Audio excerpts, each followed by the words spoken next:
बिस्मिल्लाहिर्रहमानिर्रहीम। अस्सलाम वालेकुम। आज हम कन्वेक्स हल प्रॉब्लम को डिस्कस करेंगे, फिर हम इसका सलूशन देखेंगे। तो हम कहते हैं कि कंप्यूटेशनल ज्योमेट्री के अंदर जितने भी ऑब्जेक्ट्स हैं उनको हम रिप्रेजेंट कर सकते हैं in the form of different shapes. अब शेप्स के अंदर हमारे पास लाइन हो सकती है, रेक्टेंगल है, ट्रायंगल है। तो एक ऑब्जेक्ट को डिफरेंट शेप्स के थ्रू रिप्रेजेंट किया जा सकता है। हम कहते हैं कोई भी ऑब्जेक्ट जो हम ड्रॉ करते हैं उसको हम कह सकते हैं ये कंसिस्ट है डिफरेंट पॉइंट से, और जितने भी पॉइंट्स हैं इनको अगर आपस में लिंक करते हैं तो ये हमारा ऑब्जेक्ट ड्रॉ हो जाता है। अब जितने भी कंप्यूटर ग्राफिक्स हैं या एनिमेशन हैं उसके अंदर ऑब्जेक्ट की ड्राइंग के लिए कंप्यूटेशनल जियोमेट्री को यूज़ किया जाता है। अब ये हम जो भी चीज़ कंप्यूटर के ऊपर ड्रॉ होती है वो एग्जैक्ट नहीं होती, बल्कि उसकी अप्रॉक्सीमेशन होती है। अप्रॉक्सीमेशन के अंदर हम कहते हैं कि डिफरेंट जो पॉइंट्स हैं इनको हम एक दूसरे के साथ लिंक कर देते हैं। इससे हमारी डिफरेंट जो शेप्स हैं वो ड्रॉ हो जाती हैं। अब इसका जो यूज़ है कंप्यूटेशन ज्योमेट्री का वो एनिमेशंस के अंदर है। फिर हमारे पास डिफरेंट ऑब्जेक्ट्स हैं, अगर हमने उनकी जो क्लूजन है उसको डिटेक्ट करना हो तो इसके अंदर भी हम कन्वेक्स हल प्रॉब्लम को यूज़ कर सकते हैं। अब कन्वेक्स हल प्रॉब्लम है क्या, इसकी हम डेफिनेशन देखते हैं। हम कहते हैं कि सेट ऑफ पॉइंट्स हैं प्लेन के अंदर, और प्लेन हमारा कौन सा है, कन्वेक्स है। दो तरह के प्लेन हो सकते हैं, एक हम कहते हैं कन्वेक्स है और दूसरा कनकेव है।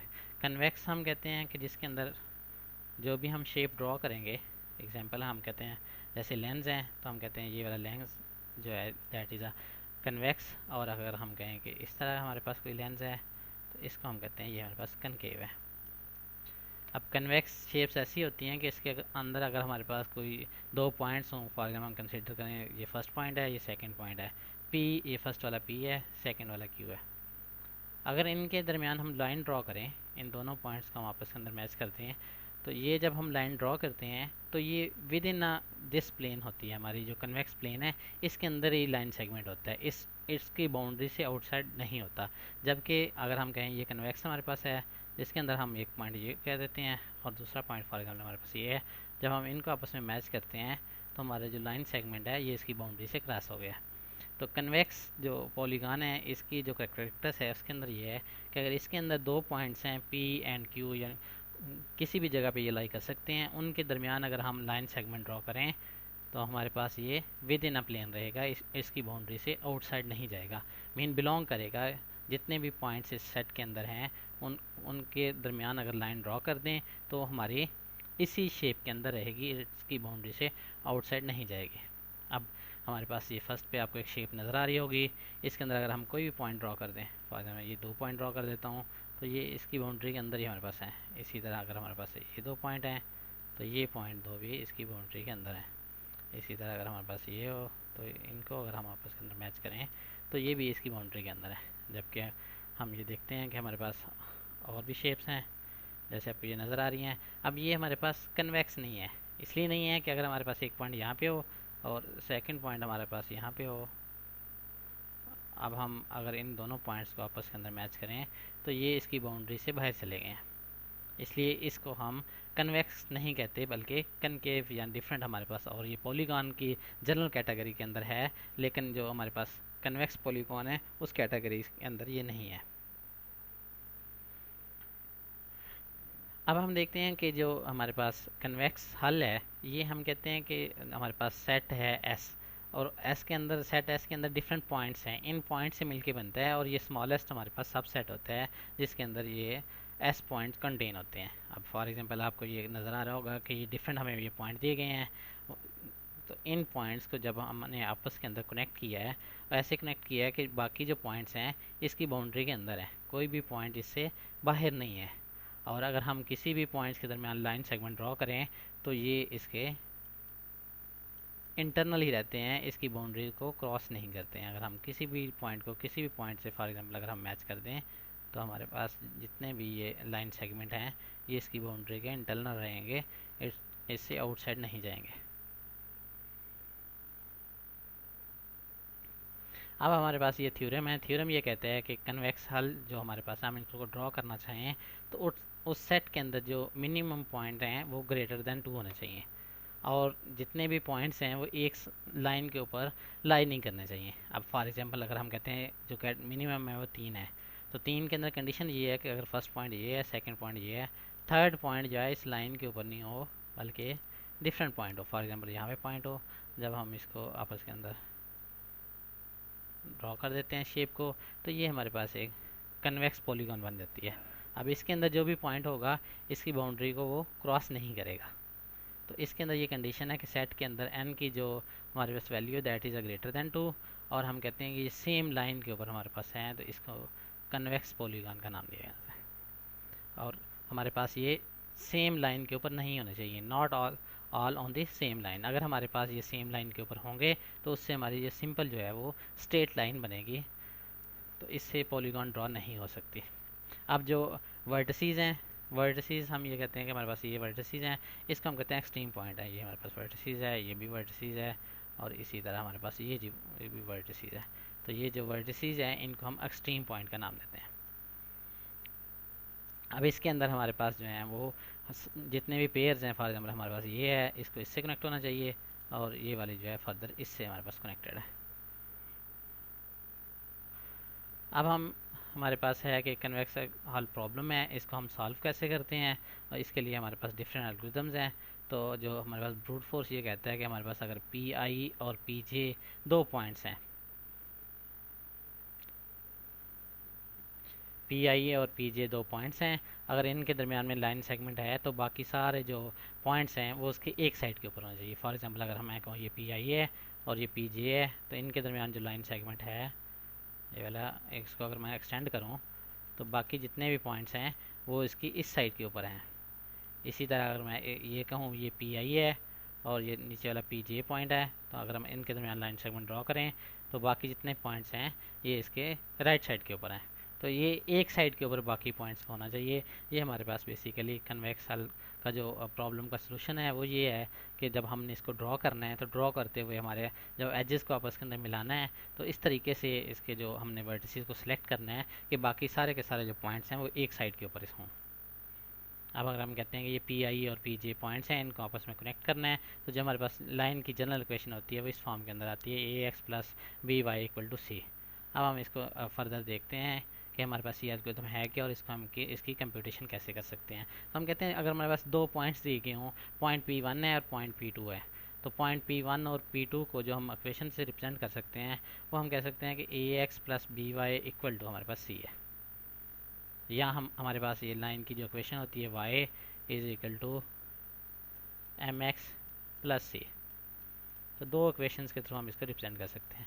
अब इसके थ्रू जब हम रिप्रेजेंट करते हैं तो इसके अंदर हमारे पास ए की वैल्यू हमने कंप्यूट करनी होती है, बी की और सी की। तो ए की वैल्यू कंप्यूट करने के लिए हमारे पास जो पॉइंट पी टू होगा उसका वाई एक्सेस से पॉइंट पी वन के वाई एक्सेस को माइनस करना है। इसी तरह बी वैल्यू के लिए जो फर्स्ट वाला हमारे पास पॉइंट है उसमें से एक्स एक्सेस में से माइनस करनी होती है जो पॉइंट टू है उसकी एक्स एक्सेस की वैल्यूज़ को। इस तरह सी को कंप्यूट करने के लिए X one into Y two का प्रोडक्ट और इसमें माइनस करना होता है Y one into X two, जो हमारे पास एक्स कंपोनेंट है पॉइंट टू का, उसके मल्टीप्लाई करके हमने माइनस कर देना होता है। इससे हम ए बी और सी की वैल्यूज़ को कंप्यूट कर सकते हैं। तो इन जनरल जो इसकी जो इक्वेशन लाइन की हम लिखते हैं कहते हैं A X plus B Y plus हमारे पास है सी है और इक्वल टू हम कहते हैं ज़ीरो है। जब सी को हम इधर लेके आते हैं तो वैल्यू माइनस हो जाती है। चूँकि हमारे पास सी कांस्टेंट है तो इसके इन जनरल हम इसको प्लस भी लिख लेते हैं। अब हमारे पास आता है कि इसकी जो डिफरेंट वैल्यूज़ हैं वो कौन कौन सी वैल्यूज़ आ सकती हैं। अगर हमारे पास पॉइंट पी वन है और पी टू है, तो जब हम इसके लाइन ड्रॉ करते हैं, मीन हम ये तो इक्वेशन बनाते हैं, इस इक्वेशन के अंदर हमारे पास A X plus B Y की वैल्यू जो हमारे पास ग्रेटर दैन सी हो सकती है या लेस दैन सी हो सकती है, या हम कह सकते हैं A X plus B Y equal to C है। In case A X plus B Y equal to C है तो हम कहेंगे कोई भी पॉइंट है, अगर हमारे पास ये लाइन से हम ड्रॉ करते हैं तो इस लाइन के हमारे पास जो है इसके ऊपर ही होगा। इसलिए हमारे पास ये जो इक्वेशन है A X plus B Y equal to C है। अगर हम कहेंगे A X plus B Y greater than C है और यहाँ हमारे पास A X plus B Y less than C है, तो इसमें से एक वैल्यू जो होगी वो इसके जितने पॉइंट हैं इस साइड के ऊपर लाई करेंगे और दूसरे पॉइंट जो होंगे वो अदर साइड के ऊपर लाई करेंगे। तो अगर हमारे पास ये इक्वेशन हो तो इससे हम देख सकते हैं कि हमारे जो बाकी पॉइंट्स हैं वो किस साइड के ऊपर लाए हैं, कि इसके लेफ़्ट साइड पे हैं या राइट साइड पे हैं या टॉप पे हैं या बॉटम पे हैं। अब हमारा इसका इन जनरल एल्गोरिथम ये होगा कि हमने कंप्यूट करना है for each point P I, कि हमें डिफरेंट मल्टीपल पॉइंट्स दिए गए हैं और फॉर एग्जांपल टोटल पॉइंट्स हमारे पास n पॉइंट्स हैं। इससे हमने जितने भी पॉइंट्स हैं इसको हमने रिप्रेजेंट करना है एक कन्वेक्स पॉलीगॉन के अंदर। अब कन्वेक्स पॉलीगॉन्स के अंदर इसके जो एक्सटीरियर होंगे पॉइंट्स, इनको आपस के अंदर हमने मैच करना होगा। अब ये हमारे पास पॉलीगॉन बन जाएगी। अब इसके लिए हमने क्या करना है, हमने लेना है पॉइंट्स लेने हैं for each point P I. हमने जो पॉइंट फर्स्ट है उससे स्टार्ट होकर लास्ट वाले एन पॉइंट तक हमने जाना है। अब इसके अंदर हमने फिर चेक करना है कि फॉर ईच पॉइंट पी जे, इसमें से कोई एक पॉइंट हमने सेलेक्ट कर लेना है जहाँ पे value P J P I के इक्वल नहीं है। फॉर एग्जाम्पल मैंने इस पॉइंट को सिलेक्ट किया, तो जो मैं पॉइंट दूसरा सेकंड वन सेलेक्ट करूँगा वो ये वाला पॉइंट नहीं होगा, कोई और पॉइंट हो सकता है। कि जैसे हम कहते हैं इंडेक्स फॉर एग्जांपल अगर 0 है तो हमने 0 को 0 से कंपेयर नहीं करना, किसी और से करना है। अब उसके लिए हमने लाइन सेगमेंट कंप्यूट करना है पी आई और पी जे। जब हमारे पास आई की एक वैल्यू होगी और जे की एक वैल्यू होगी, जब हम ये कंप्यूट कर लेंगे उसके बाद फिर हमने इसको चेक करना है कि जितने भी अदर पॉइंट हैं जिनको हम पी के कह रहे हैं, अगर हमारे पास P K not equal to P I है और P K not equal to P J है, तो उसके साथ हमने चेक कैसे करना है कि if each pk is on one side of the line segment label pi and pj in the convex hull। अब अगर हमारे पास ये इस तरह से हैं कि हमारा ये जो pi और pj है ये उसको क्रॉस नहीं कर रही है, तो हमने इसको इंक्लूड कर लेना है कि लेबल pi और pj को हमने कन्वेक्स हल के अंदर ले आना है। अब इसको हम ड्रॉ करके देखते हैं ताकि आपको इसकी अंडरस्टैंडिंग हो जाए कि ये हमारे पास कैसे हो रहा है।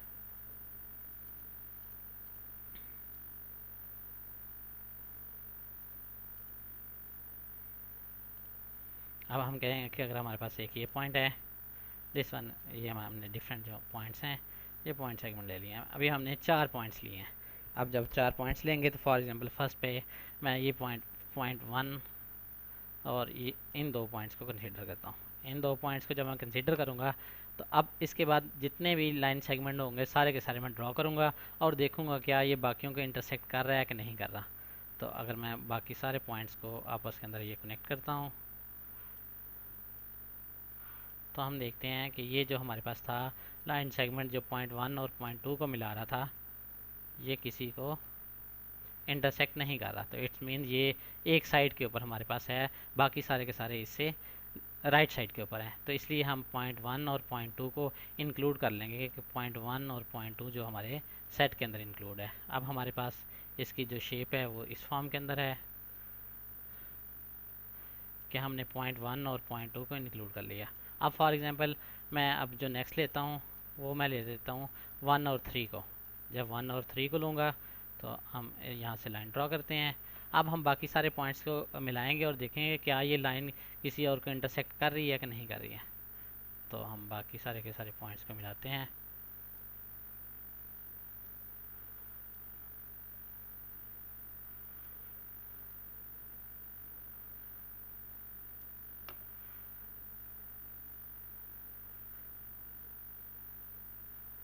अब इस केस के अंदर हम देख सकते हैं कि अगर हम इसको इंक्लूड कर लेते हैं अपने इसके अंदर, अपने सेट के अंदर इंक्लूड करते हैं 1 और 3 को, तो जो लाइन है 1 और 4 ये इससे के हमारे पास किस तरफ है, इस साइड के ऊपर है। अब ये हमारी इस सेट के अंदर इंक्लूड नहीं होगी, तो इस केस के अंदर हम ये कहते हैं कि इसको हम इंक्लूड नहीं करते। तो अभी तक हमारे सेट के अंदर जो इंक्लूड है वो पॉइंट 1 है और हमारे पास पॉइंट 2 है, ये हमने इंक्लूड किए हैं। अभी हमने ये 3 लिया था तो 3 को हम इसके अंदर अपने इंक्लूड नहीं करते। अब हम ये लेते हैं पॉइंट हमारे पास 2 और 4, इस लाइन को मिलाते हैं। जब हम 2 और 4 को आपस के अंदर पॉइंट्स को मिलाते हैं तो हम देख सकते हैं कि बाकी जितने हमारे पास पॉइंट्स हैं वो इससे टॉप वाली साइड के ऊपर, अगर हम इस लाइन को एक्सटेंड करें तो बाकी जितने पॉइंट हैं वो इस साइड के ऊपर हमारे पास हैं। कोई भी और लाइन इसको इंटरसेक्ट नहीं करेगी। अब उस केस के अंदर हम इसको भी इंक्लूड कर लेंगे। अब हमारे पास जो इंक्लूडेड पॉइंट है दैट इज़ 1 और हमारे पास कौन सा है 2 है। इसी तरह हमारे पास 2 और 4 है। 3 चूँकि हमने कहा था इससे जो बाकी पॉइंट हैं ये इस साइड पे भी लाई कर रहे हैं, इस साइड के ऊपर भी लाई कर रहे हैं, इसलिए हमने 3 को इंक्लूड नहीं किया था। अब ये 3 को हमने इंक्लूड नहीं किया तो लास्ट वाला हमारे पास जो हमने लाइन ड्रॉ करेंगे वो हमारे पास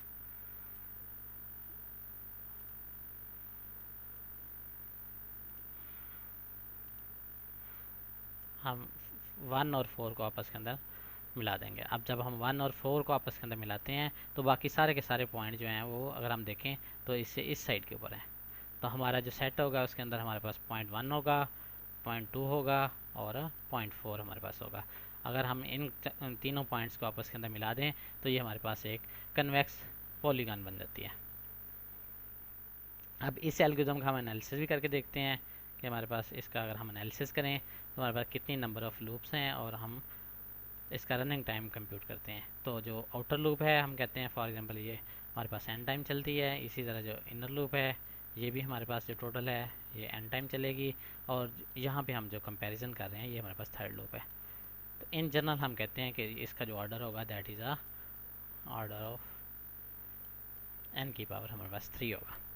तो ये हमारे पास कन्वेक्स हल प्रॉब्लम है और ये इसका जो ब्रूट फोर्स स्ट्रेटजी है ये हमारे पास है। इसके अंदर इन जनरल हम कहते हैं ऑर्डर ऑफ एन रेज की पावर 3 हमारे पास है कि इसका रनिंग टाइम पोलिनोमियल टाइम के अंदर आ गया है कि एन की रेज पावर 3 है।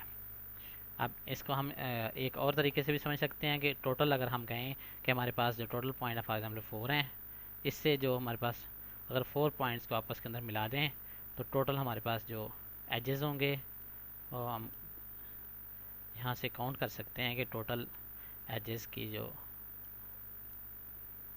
तादाद है वो हमारे पास 6 है। अगर हम हर पॉइंट को दूसरे पॉइंट से मिलाएं तो इसकी तादाद जो है हमारे पास 6 बन जाती है। अब यहाँ से हम अपने जो परमुटेशन है उसका फार्मूला भी हमारे पास इसी तरह है कि हम कहें कि हमारे पास जो है टोटल नंबर ऑफ जो वर्टिसेस थी वो 4 थी, तो हम कहें 4 फैक्टोरियल डिवाइड बाय हम कहें कि हमारे पास है 4 माइनस 2 इसका फैक्टोरियल, और हम कहें इसको हमने मल्टीप्लाई कर देना है 2 फैक्टोरियल से। इससे हमारी जितनी भी परमुटेशन है वो कैलकुलेट हो जाएंगी। तो 4 के फैक्टोरियल को हम लिख सकते हैं कि 4 मल्टीप्लाई बाय 3 मल्टीप्लाई बाय 2। नीचे हमारे पास जो वैल्यू है दैट इज़ अ 2 का फैक्टोरियल 2 ही आता है, और फिर हमारे पास 4 माइनस 2 है, तो 2 से कैंसिल हो गया, फिर हमारे पास ये 2 से कैंसिल हो गया। टोटल हमारे पास जो नंबर ऑफ जो एजेस हैं दैट इज़ अ 6। अब इन जितने भी एजेस हैं इसको हमने कंपेयर करना है। जब हमारे पास एक होगा तो बाकी हमने n टाइम से कंपेयर करना है। इसलिए इन जनरल हम कहते हैं कि ये इसका जो एल्गोरिथम है इसका रनिंग टाइम है n into n minus 1 divide by 2, और इस तो पूरे को हमने मल्टीप्लाई कर देना है क्योंकि हम comparison n time comparison perform कर रहे हैं। तो अब यहाँ से हम देख सकते हैं जो हाईएस्ट पॉलिनोमियल आता है दैट इज़ n रेज की पावर 3।